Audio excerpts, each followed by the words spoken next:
Hi. When you think of islands, you think of resorts, cocktails, and tourists.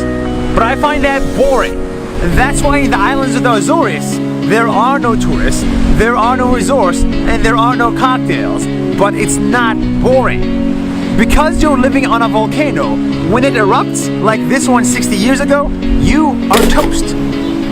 And because you're in the middle of the ocean, there is nowhere to escape. If you are hit by an earthquake like 20 years ago here, you will be jammed.